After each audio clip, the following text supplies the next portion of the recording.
All right, ladies and gentlemen, I welcome you back, and we are now joined by the panel. In this corner, Brent Budowsky, writer for The Hill and former aide to Senator Lloyd Bentsen. And in that corner, as opposed to this corner, Tom Borelli, Ph.D., Dr. Tom Borelli, contributor for Conservative Review. Tom, hold tight for a second, because Brent, you've been in the news, my friend, not just for being a Green Bay Packers fan and a New York Yankees fan, but for writing John Podesta. And let me put one of those up. This email is, you could see if we put it up right here and right now. There it is, from April 30th, 2015, 3 p.m. Sorry to bother. No worries, because, oh, no, that's the wrong one. Wrong one. March 21st, 2015. Warning to Hillary Clinton from you to Podesta. It was not uplifting to learn in recent hours that problems with foreign donations to the Clinton Foundation continue. Hillary Clinton was still making paid speeches for hire this week, and Tony Rodham is hustling gold mining deals in Haiti. Why would you want to warn Podesta? Are you a journalist, first of all? I'm not. Are you a journalist? Oh, yeah. So why would you be warning? Why would you be warning John Podesta that it don't look good for Hillary? Well, because I am an opinion writer. I have opinions. That is an opinion I offered privately. I offered it publicly. I'll repeat it again today.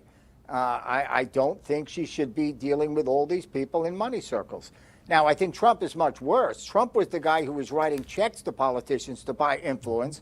And I don't know how far he got writing checks to Harry Reid, Ted Kennedy, John Kerry, Nancy Pelosi, Hillary Clinton, and Bill Clinton. But I don't approve of it no matter who does it, and I say that. All right, but there was also an email July 1st, 2015, and the subject, campaign money and negative ads. You wrote a piece informing John Podesta that you were writing friendly and positive pieces about Bernie Sanders as a ruse to ultimately have more credibility to urge Sanders supporters to vote for Clinton in the primaries. How does a journalist or an opinion writer square that? Now, I got to be quite candid. You just lied about what I wrote. Well, I'm reading. Go ahead. I'm reading the report as it identified your email. Go ahead. Where does the word ruse appear? The word ruse appears in the characterization of your email by the writer Kathleen Blackhurst, who wrote this piece. Exposing your email, a Trojan horse email. Well, okay, so she lied about me. All right, so then you characterize it. You characterize it. My position on this, I will categorize it as telling the Clinton people that what I wrote about Bernie, praising him in column after column, is what I believe.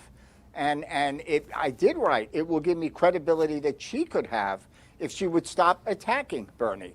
But what I wrote in the emails, and what I wrote in the columns that I wrote, and what I said on Newsmax TV and various other places in American media are exactly the same thing. There was no ruse. That's just a lie. You can bring her on. I'll be glad to put her into the ground. That's how she interpreted it. I'm glad you cleared it up as you intended it. Now, Tom Borelli, do you see, A, a problem with what Brent did in his capacity, and B, do you see a pattern that has been revealed by the release of these emails from writer after writer at the Times, at Politico, Glenn Thrush, etc.? It just doesn't stop. Yeah, I mean, it really is. We knew the media was biased, but it's really shocking to see the level, degree of the coordination when you have journalists or pretend journalists or opinion journalists offering advice to a campaign chairman. I mean, this is absolutely outrageous. But the American people understand this. They now have a really good glimpse that the game is really fixed, and it's rigged against the American people because of all the insiders. Like the gentleman who has a fine career. I mean, he was a political insider his whole life. Now he's a journalist. The same circle goes around and around. Everybody gets rich while the American people get really looted of their taxpayer dollars and, most importantly, of their liberty. Brent, go ahead, respond. Let me break your heart here. Let me break your heart. I know you're not rich. I have not gotten rich. Maybe you're trying now with Podesta. And no. I have not asked for or taken a penny from anybody running for office. not a dime. And most people in my position Right. would have tried to find a way to do it. I don't want a job with her. I made that very explicit, that I don't want your money and I don't want your jobs. I want a progressive president. Now, I will tell the other guest, there's a difference between a beat reporter, which I am not, and an opinion writer, which I am. Right. And of course, I mean, Walter Lippmann, James Reston, and columnists throughout the ages have had relationships with political people where they offered advice. With all due respect, there's in my- relationships, but what I giving wrote in the- giving advice crosses the line, I think, in anybody's objective way. Oh no! Go read an American Century about Walter Lippmann. He did that by the hour, and he was probably the greatest columnist who ever lived. But my point is, what I wrote privately and what I wrote publicly and what I said on television and what I said on Newsmax, what I said on radio, were 100% identical. Right. And I'll tell you this, if you want to talk about giving advice, we could look at Breitbart. If you want to talk about making money, we could look at Trump. But I never made a dime off of any of this. I wouldn't accept it if anybody offered it. Breitbart quit to go to work for Trump, and Trump is a businessman who made money. So I don't see the analogy. But let me ask you one. Yeah, they also fired a reporter for reporting a dispute. Okay, let me ask Trump's campaign manager. Let me ask you one final question on this, and then we'll move on. Were you acting as a so-called Trojan horse? Was your intent to ingratiate yourself with favorable columns about Bernie Sanders so that later on you could write columns urging those supporters who may be ingratiated to you to then turn around and vote for Hillary? No, I was writing to praise Bernie Sanders because I believe that what he did that I praised was good. And if you want ingratiation, most of the people that write emails to John Podesta wanted to ingratiate themselves with John and with the Clintons to get money and to get a job. I'm doing the exact opposite. I am challenging the people I support. I am acting in a way where I'm making it pretty damn clear I don't want money, I don't want a job, I don't want anything, but I think you ought to be more progressive and stop criticizing Bernie.